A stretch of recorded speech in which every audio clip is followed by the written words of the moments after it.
Our number one story, nearly 100 lives are still in jeopardy tonight and will remain so until that state restores funding for life-saving organ transplants. Now Arizona's healthcare disaster could threaten another life, that of the great-granddaughter of President Franklin Roosevelt. She and her mother will join me in a moment.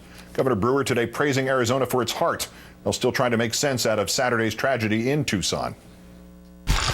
Among the lessons that life has taught me is that sometimes loss just finds you.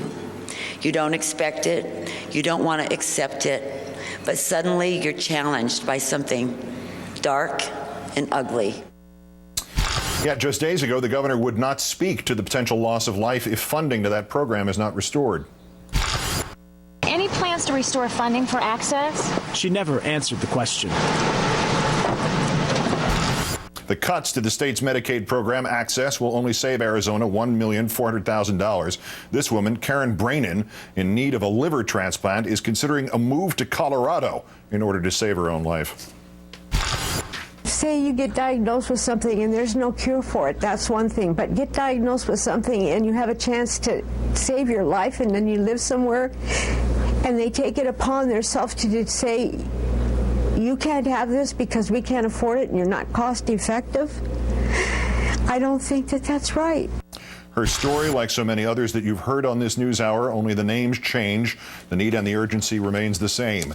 Congresswoman Giffords understood that urgency. She and her Democratic colleague in the House, Raul Grijalva, urged Governor Brewer to restore funding to Access just last month. Various reports have quoted you and others in Arizona state government as describing transplants as optional. We strongly disagree with that characterization for medical procedures that determine the life or death of our fellow Arizonans. You hold in your hands the lives of these men and women of Arizona. So far, 2 people have died since the cuts went into effect last October, the most recent a patient in need of a liver. Brewer has said previously that she was open to ideas to close the budget shortfall. She got an unlikely taker, a Republican state committee man from Illinois. As he told you on this news hour just last Friday, Stephen Douglas sent the governor a list of 26 different ways to restore funding for Access without needing to raise additional revenue. He's been writing to the governor since last month and has yet to receive a response. Joining me now, as promised, from Tucson, the great-granddaughter of President Franklin Delano Roosevelt, Lindsay Luke. She suffers from a genetic heart mutation and will eventually need a heart transplant. And with her is her mother, Nina Roosevelt Gibson, a retired psychologist who's currently volunteering on behalf of transplant patients. And my great thanks to you both. Thank you. Lindsay, describe your condition briefly and why eventually it's going to come to a transplant. I, close to 11 years ago, had a major cardiac arrest, and since then my cardiac function has just deteriorated, and so I'm now waiting for somebody to be generous enough to give me a heart, and hopefully the state will pay for it. You're on Medicare, but you're also on this Access program, and if the funding in Arizona to that transplant program does not get restored, what does that mean for you, practically speaking? Practically speaking, it means I'm not going to get a heart transplant, and without a heart transplant, I could die. And this threat of repealing or constricting the national health care reform legislation is also a potential problem for you? Yes, it is. How so? Well, I'll let my mother answer that because she's a little bit more savvy. Not so. But Lindsay's situation is very interesting because she does have Medicare. So right now, she could get a heart transplant. However, if Arizona continues the cuts in Medicaid and in Medicare that they would like to cut, they've discussed taking about 300,000 people receiving Access services. They've discussed trying to cut those.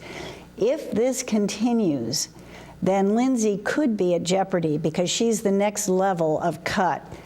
So we are fighting desperately to keep these people alive that have already been told they cannot have organ transplants. We had a news conference in Phoenix today to kick off a fundraising effort, and we're going to try and raise the funds through the generous gifts of the people of Arizona, because the people of Arizona truly are generous. Yeah, and we hope to be able to save all of these people. And Nina, you've been an acquaintance of Congresswoman Giffords. Can you describe the impact that she has had, particularly on the various healthcare issues in Arizona? Well, Congresswoman Giffords has been wonderful in supporting so many issues in southern Arizona that have come up, immigration and health care, among many others. And she has a constituency, many of whom really don't understand how the national health care legislation will help their families and help them. And so it's been very difficult for her. She has supported the health care legislation and will continue to do so. And I just pray that she's back in the Congress soon, because we need her.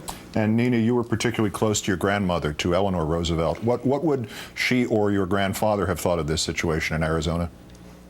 Well, I really can't put words in their mouth, but it's very clear when they were active, the major issues were getting health care services to people in the United States. So they were more interested at that time, in the 30s, of funding, federal funding for training of medical care personnel, doctors and nurses and all the other technical people involved in medical care.